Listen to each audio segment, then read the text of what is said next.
Hello दोस्तों, स्वागत है एक और नए वीडियो के साथ। आज का जो टॉपिक है वो है हिंदी गद्य खंड। पाठ है 5। लेसन का नाम है, पाठ का नाम है स्मृति और इसके जो लेखक है श्री राम शर्मा। इसके जो लेखक हैं वही इन्हीं की जो कहानी में घटना बताई गई है। इस पाठ का जो मैं आपको गद्यांश बताऊंगा इस वीडियो में, तो वीडियो को आखिरी तक जरूर देखना। चैनल में पहली बार तो सब्सक्राइब कर लीजिए, ऐसी वीडियो आपको इस चैनल पर मिलती रहती हैं। तो चलिए वीडियो स्टार्ट करते हैं।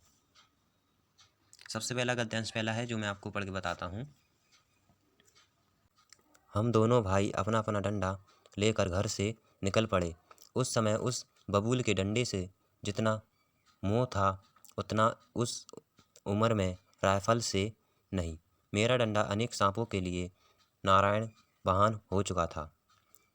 मक्खनपुर के स्कूल और गांव के बीच पड़ने वाले आम के पेड़ से प्रतिवर्ष उससे आम झूरे जाते थे। इस कारण वह मुक डंडा सजीव या प्रतीत होता था।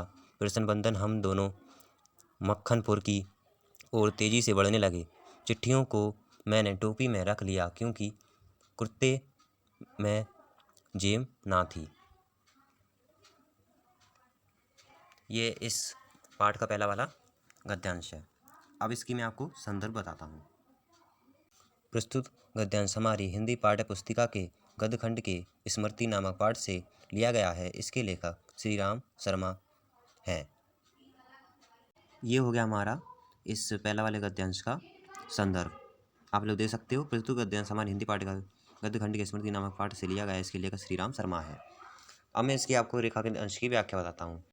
प्रस्तुत गद्यांश में लेखक एक घटना का वर्णन करते हुए कहते हैं कि एक दिन उसके भाई ने 3 चिट्ठियों मक्खनपुर डाक खाने में डालने के लिए दी थीं। लेखक अपने छोटे भाई के साथ अपने बबूल के डंडे को लेकर घर से डाक खाने की ओर निकल पड़े। लेखक उस अवस्था में डंडे से जो प्यार था वह उस उम्र में बंदूक से भी नहीं होता। लेखक ने इस डंडे से अपनी रक्षा सैकड़ों बार की थी। लोग बंदूक रखकर अपने आप को सुरक्षित महसूस करते हैं। लेखक उसी प्रकार डंडे को साथ रखकर सुरक्षित महसूस करते थे। लेखक के अनुसार उनका डंडा अब तक अनेक सांप को मार चुका था।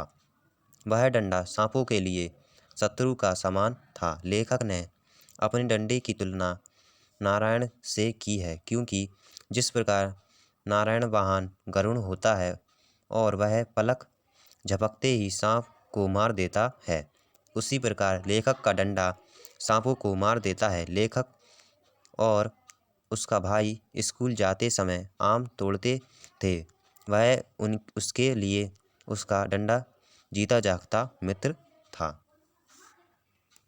अब जो प्रश्न है कि लेखक ने बबूल के डंडे की सामान्यता किसके साथ की है, तो मैं आंसर लिखता हूँ इसका, नारायण वाहन अर्थात गरुड़ के साथ की है।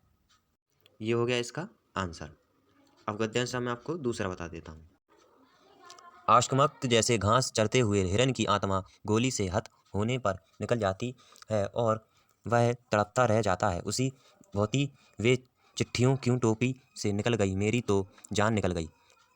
उसके गिरते ही मैंने उसको पकड़ने के लिए एक झपट्टा भी मारा, ठीक वैसे जैसे घायल शेर शिकारी को पेड़ पर चढ़ते देखकर उस पर हमला करता है। पर वे तो पहुंच से बाहर हो चुकी थी। उनको पकड़ने की घबराहट में मैं स्वयं झटक के कारण कुएं में गिर गया होता। ये गद्यांश दूसरा है। अब मैं इसको आपको इसकी अंश की व्याख्या देता हूँ। इसका जो संदर्भ है वो पहला वाला हो जाएगा जो मैंने आपको पहले लिखवाया है। प्रस्तुत गद्यांश हमारी पूरी पुस्तिका की हिंदी गद्य से, तो यही हो जाएगा आपका पहला वाला इसका संदर्भ। अब मैं इसको रेखांकित अंश की व्याख्या बता देता हूँ। लेखक के अनुसार कुएं में जब चिट्ठियां गिर रही थीं तो लेखक ने उन्हें पकड़ने का प्रयास किया किंतु असफल रहा। जिस प्रकार घायल शेर शिकारी को पकड़ने के लिए हमला करता है और शिकारी पेड़ पर चढ़ जाता है जिससे शेर केवल झपट्टा मार कर रह जाता है, वैसे ही लेखक ने चिट्ठियों को पकड़ने का प्रयास किया किंतु चिट्ठियां पकड़ नहीं सका। यदि लेखक समलता नहीं तो हड़बड़ाहट में स्वयं ही गिर जाता। ये होगा इस रेखांकित अंश की व्याख्या यानी हिंदी अर्थ। अगला जो प्रश्न है, चिट्ठियों को गिरता देखकर लेखक की दशा कैसी हो गई थी? चिट्ठियों को गिरता देखकर लेखक की दशा ऐसी हो गई थी जैसे किसी घास चराते हुए हिरन को गोली लग गई हो और तड़प रहा हो। ये है इसका उत्तर।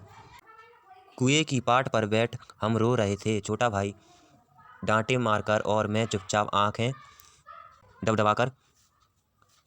पितली में उफान आने से ढकना ऊपर उठ जाता है और पानी बाहर टपक जाता है। निराश पीटने के भय और उदेद से रोने का उफान आता।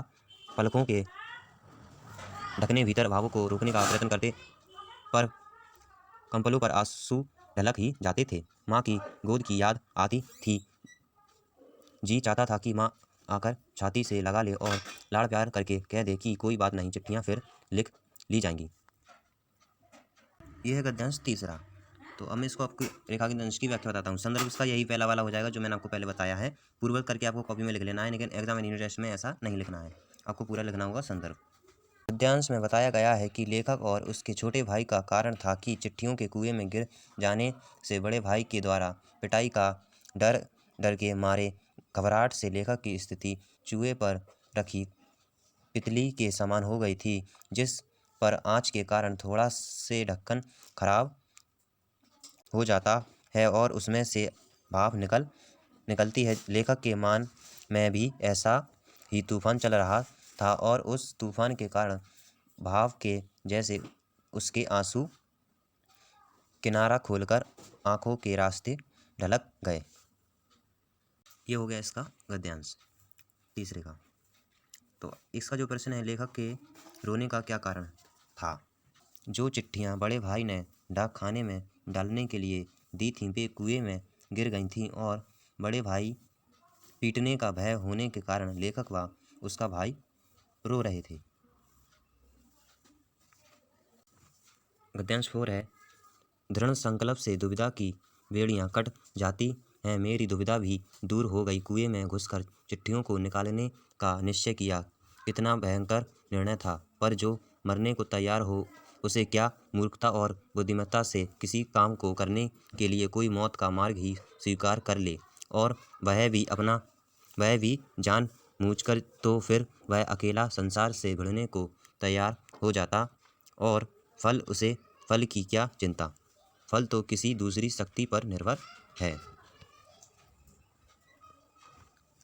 ये इसका गद्यांश 4 है। अब इसकी मैं व्याख्या बताता हूँ। संदर्भ इसका पहली वाला हो जाएगा।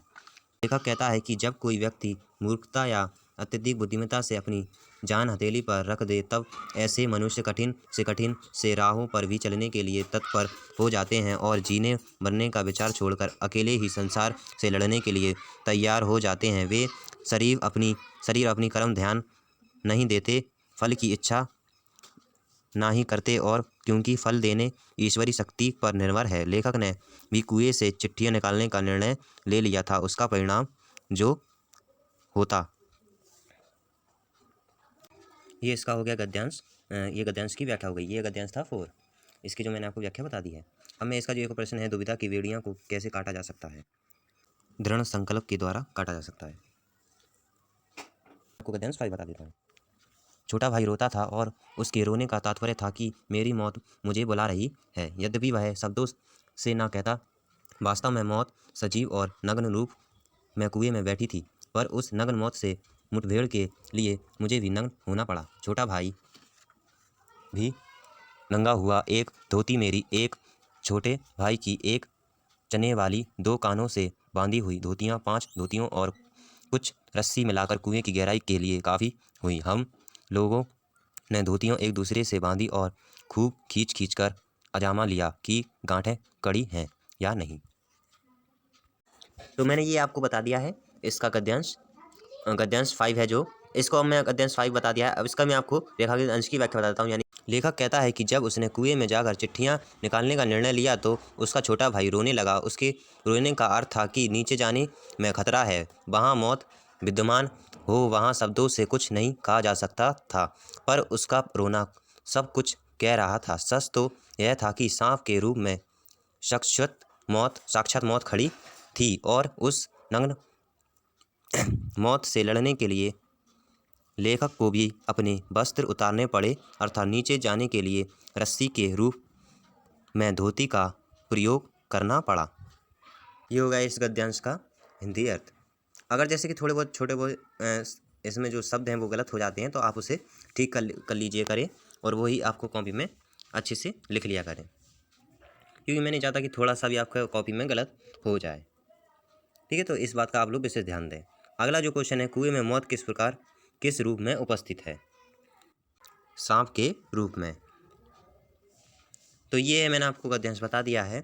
आशा करता हूँ कि आप लोगों को वीडियो पसंद आई तो लाइक कर देना एंड शेयर कर देना अपने फ्रेंड के साथ, और चैनल पर पहली बार हो सब्सक्राइब कर देना। चलिए मिलते हैं नेक्स्ट वीडियो में।